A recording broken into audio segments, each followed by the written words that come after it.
It all started with an innocent little thing that Ryan didn't pay much attention to at first. One evening, when he turned on the lamp on his desk, he noticed that his shadow on the wall seemed somehow unusual, deformed. Ryan moved his arms, and the shadow seemed to try to repeat his movements with a delay. The next day, he looked at his shadow again in daylight, and it looked absolutely normal, following his every move. Ryan calmed down, deciding that the tired light had just played a trick on him that evening. However, the strange things did not stop. The shadow was behaving more and more strangely. It seemed too elongated, or it seemed to be spreading out on the walls, hiding in the corners. And one day, Ryan could swear he saw his shadow wave at him by itself. At first, he decided to ignore it, but soon the shadow began to appear in unexpected places, on the ceiling, in the closet, under the bed. And one day at midnight, Ryan woke up in horror. His own shadow was standing over him, hovering like some ugly creature. From that moment on, his life turned into a nightmare. The feeling of persecution did not leave him for a moment. The shadow was everywhere, at work, on the street, at home. It moved, changed shape, and seemed to be trying to scare Ryan. Sometimes the shadow would disappear for a few hours or even days, but then reappear out of nowhere. Ryan began to be afraid to fall asleep because the shadow was most active in the dark. He could see its sneaking movements in the corner, hear its soft rustling, and feel its cold breath on his neck. And one day, when Ryan begged it to leave him alone, the shadow seemed to open a huge mouth with many small, sharp teeth. The most terrifying thing was the realization that no one but him saw this horror. For the rest of the world, his persecutor remained invisible. Psychotherapists refused to believe him, claiming that he was hallucinating from stress. Ryan found himself face to face with his personal nightmare. The situation became even more aggravating when the shadow began attacking Ryan's wife and children. He saw it crawling to his little girl's crib or stretching its long fingers toward his beloved wife. In these moments, Ryan would rush to help, but to his family, he seemed to be going crazy in front of them. Eventually, after a series of horrific nighttime attacks, his wife decided to leave him for the safety of the children. This broke Ryan, because now even his family considered him mentally ill. The shadow had finally taken everything from him. The only consolation was sunlight. The shadow never appeared as long as there was direct sunlight. Ryan began to spend his days outside in the streets, parks, or open spaces, begging for evening to never come. But night came inexorably every time. Eventually, as unrealistic as it seemed, Ryan realized that the shadow had become a separate living being, created from his own deepest fears and horrors. And it grew stronger with every experience he had. Ryan was sure that the only way to get rid of the nightmare was to stop being afraid. But how can he do that when horror has become a constant companion to his existence? Ryan decided to fight back against his persecutor. He could no longer live in constant fear and tried to fight his terror. The first step was to find a new place to live. Ryan rented a small studio apartment with a minimum of dark corners and no closets where a shadow could hide. For a few weeks, everything was relatively calm. Although the shadow appeared from time to time, it did not make any attacks. Ryan breathed more freely and finally felt like he was regaining control of the situation. Perhaps the shadow was just going to disappear. But one night, when Ryan turned on the TV before going to bed, the shadow reappeared on the wall. This time, however, it looked different. Clearer, sharper, as if it had materialized. Suddenly, the shadow crawled off the wall and headed straight for Ryan. Taking advantage of the moment of confusion, the shadow quickly wrapped itself around his legs, knocked him to the floor, and tightly wrapped his entire body like a spider's web. Ryan tried to resist, but the shadow was stronger and squeezed inexorably, suffocating him in its embrace. In terror, Ryan screamed, grabbing for anything he could find. His fingers came across a sturdy wooden shelf on the wall. Gathering all his strength, Ryan grabbed it and slammed it right into the epicenter of the shadow's mind. There was something between a scream and a howl, and the shadow shuddered and slightly unclenched its serpentine rings. Ryan struck again and again, and finally the shadow let go of him, rolled away, and hid in the corner again. The shock he experienced was so intense that Ryan just froze on the floor, shivering and trying to recover. He could no longer afford to ignore this threat. The next day, gathering all his will into a fist, Ryan decided to launch a counterattack. When the shadow reappeared, he did not run or hide, but stood upright and looked it in the face, clutching a heavy metal rebar in his hand in case of an attack. At first, the shadow tested him, crawling quite close, making sharp jerks in his direction, preparing to jump.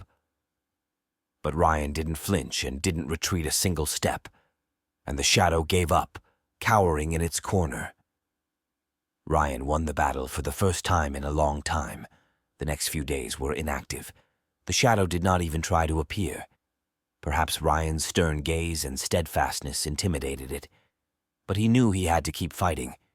It was a war of attrition, and he could not relax.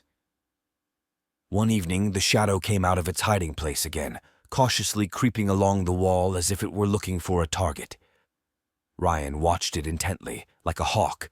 Suddenly, the shadow lunged straight for Ryan, releasing long, thin tentacles from its tips. But this time, Ryan was ready. He grabbed the metal rod and hit the nearest tentacle with a swing. The shadow jerked away again, letting out a sharp metallic creak. The next few hours turned into a fierce fight as the shadow lunged at Ryan again and again, releasing many tentacles, and he fended them off with his weapon. But eventually, the shadow ran out of steam and cowered back into the corner, snarling into a shape that looked like a toothy mouth. Ryan felt victorious and in control of the situation for the first time. He had proven that he could defend himself and would not be afraid of this horror anymore. Over the next few weeks, Ryan continued to win his battles with the shadow, repelling its attacks. The creature seemed to become weaker and less active. Ryan's sense of fear was replaced by confidence and a sense of control. And once, when the shadow appeared again, Ryan just looked at it with contempt. It tried several times to lunge at him to no avail, but Ryan didn't even move, not responding. The shadow lowered its tentacles and uncertainly returned to its corner. And then, finding no more terror in Ryan to feed it, it simply melted, spread across the wall, and disappeared without a trace. The struggle lasted almost a year, but Ryan survived. He defeated his greatest nightmare by confronting it with courage, willpower, and composure. Since that day, the shadow has never returned, and Ryan felt much stronger and more confident.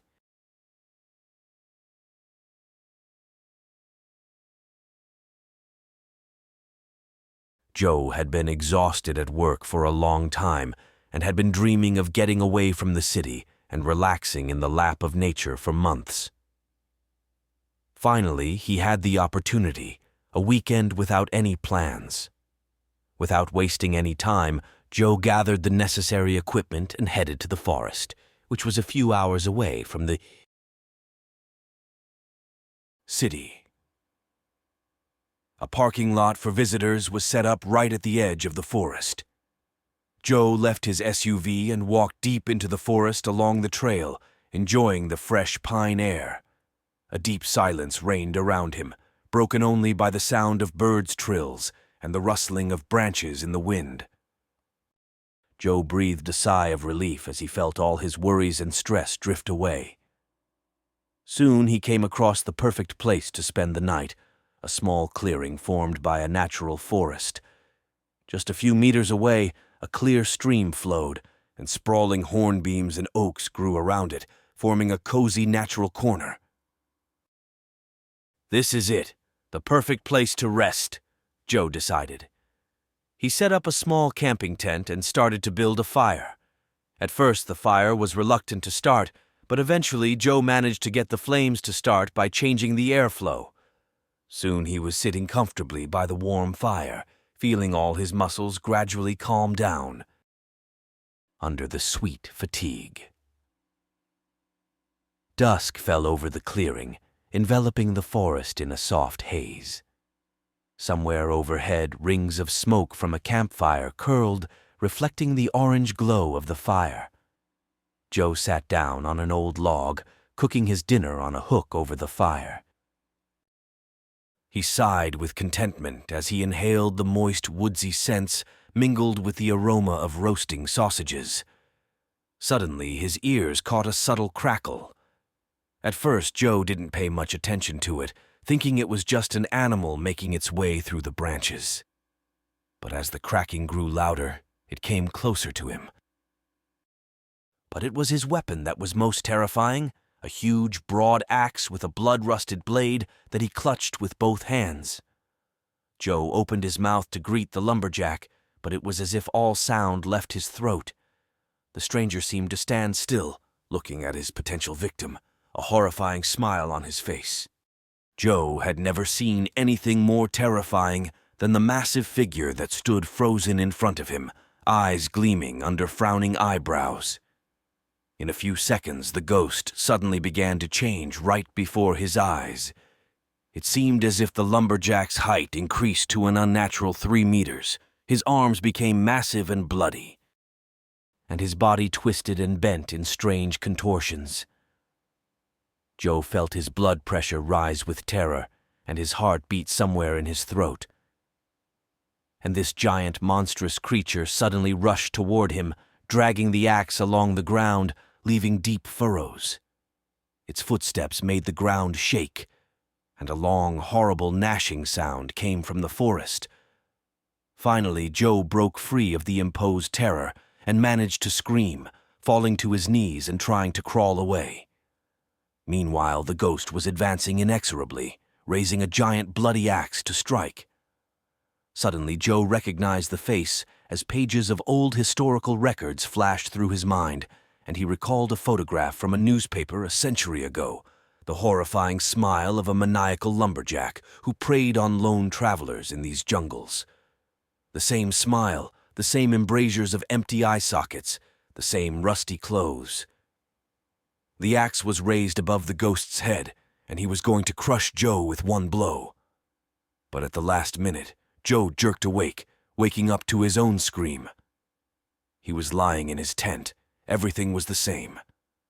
No lumberjack, no axe, just the flickering of the fire and the sizzle of hot fat in the frying pan. It was just a dream. Or was it not? However, the mere memory of the horror was enough to make Joe shiver uncontrollably. He rushed to throw down his belongings and roll up his tent, not thinking about dinner or sleeping. Within a couple of hours, Joe had safely left the forest and made his way back to civilization. He will never dare to stay overnight in these eerie places again. Emile was just a toddler when his parents gave him a big doll with a porcelain face and a plastic body for his birthday. It had bright blue eyes, long red hair, and was dressed in a beautiful silk dress. Emile loved his new toy and immediately named her Bella. In those years, Bella was Emile's constant companion in his childhood games. He even took her with him to visit his friends and go for walks in the park. Emile sincerely loved Bella and saw her not just as a doll, but as a living being. Sometimes it seemed to him that Bella was looking at him with her blue eyes, blinking and smiling back.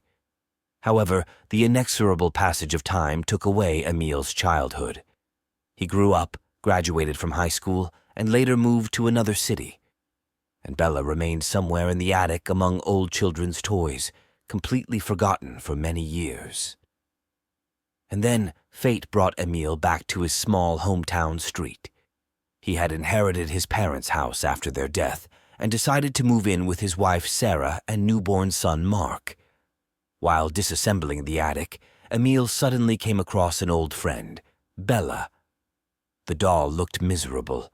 Her dress was tattered and covered with dust, her hair was tousled, and a thin splinter had cracked on her porcelain cheek. Emile did not want to throw away the toy that had been with him during such happy childhood years. He washed Bella out of the dirt and decided to keep her in little Mark's room as a relic from his own past.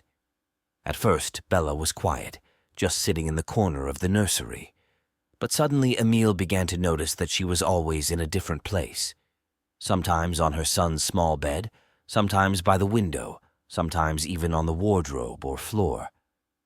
Every time he asked Sarah if she had moved the toy, she denied it. However, they both decided that it was just Mark playing with Bella. One day in the evening after work, Emile was sitting on the couch with his smartphone, and Sarah was in the children's room. Suddenly, she sent him a photo with the caption, "What's Bella doing there?" The picture clearly showed Bella sitting on the windowsill by herself, leaning her elbows on the open window, as if looking for someone outside. Emile's heart pounded in his chest as if trying to jump out. He realized that the doll was actually moving on its own. Gingerly, stepping on his stiff legs, Emile went to the children's room, and he saw something that made all his fibers freeze with horror. Bella was indeed sitting by the window, but now her head turned around in respect, and the doll looked at him with her empty eye sockets. That evening, despite Emile's unclear explanations, Sarah insisted on taking Bella out of the nursery. They put her on the living room closet and closed the door. However, during the night, they were awakened by little Mark's crying. Emile woke up as if scalded and saw that Bella was sitting by the baby's crib, leaning over the child and seemingly looking at him intently. As he turned on the light, he could see the doll's eye sockets glowing with a kind of blue light and gray smoke pouring out of her open mouth as if she had inhaled it with a full chest. Disgusted and horrified, Emile screamed and threw Bella away from the crib. She fell to the floor and instantly twisted, taking on a horrible, ugly shape with a giant open mouth full of sharp teeth. Sarah grabbed Mark in her arms, and together with Emile, they ran out of the house. As they turned on the lights outside, they saw through the window a monstrous, toothy tarantula convulsing on the floor of the room. Without wasting a moment, the husband and wife got into their car and were forced to leave their home that night. The next day, Emile found a priest in town whom he had known since childhood and told him about the horrific events of the previous night. After a detailed description of all the circumstances, the priest shook his head in the affirmative and said that the toy was undoubtedly possessed by an evil spirit. The only way to rid it of this power was to destroy it with a sacred rite. In the evening of the same day, they brought Bella to the church, and the priest performed a special ritual of exorcism and burning of the cursed thing. The doll was thrown into a burning fire, but it suddenly began to wriggle violently and blow out thick puffs of smoke. Blue flashes erupted from its mouth and eye sockets, and its monstrous mouth with sharp fangs opened like a living thing. The priest kept reciting holy prayers and sprinkling holy water on the fire. Emile, his wife Sarah, and baby Mark in his arms watched in frenzied horror as the doll Bella convulsed in agony, charring and melting before their eyes. The horrific torture continued for a very long time. Even when the toy was completely melted and burned, small blue flashes burst out of the heat like fragments of some otherworldly creature. The priest continued to beg until the last spark of the fire went out. Only then did the father address Emile and his family with the following words: "The thing you had in the house was possessed by a most ugly demonic spirit. I saw how this creature tried to resist the holy fire and prayers until its final destruction. It is good that you managed to get rid of this hellish ghost in time. Otherwise, it would have prevailed over your souls anyway." That night, none of the family could sleep because of the horror they had experienced. All the nightmares they had ever imagined simply paled before the reality of the demonic force that had taken up residence in little Emile's toy. The innocent-looking doll could have completely destroyed their lives if not for decisive action. Eventually, Emile and Sarah decided to sell the house and leave the city forever. No childhood memories were worth the horror they had to go through. They moved to another town and settled there, determined never to think about that nightmarish story with the Bella doll again. Years passed, but the man would sometimes wake up at night with a nervous shiver, as if he could actually smell the smoke from the fire surrounding the burning doll. Sometimes he even saw blue flashes of fire that suddenly appeared out of the darkness, like pieces of some otherworldly power. Emile would throw back the blanket and gasp for air, trying to get rid of the hallucinations. But over time, the nightmares slowly receded. The only thing that kept them entertained was the certainty that the demonic power that had possessed his childhood toy had been destroyed forever by the sacred fire. Bella never returned to their lives again. Only the smell of the smoke sometimes brought back the heavy aftertaste of those horrific events in his home.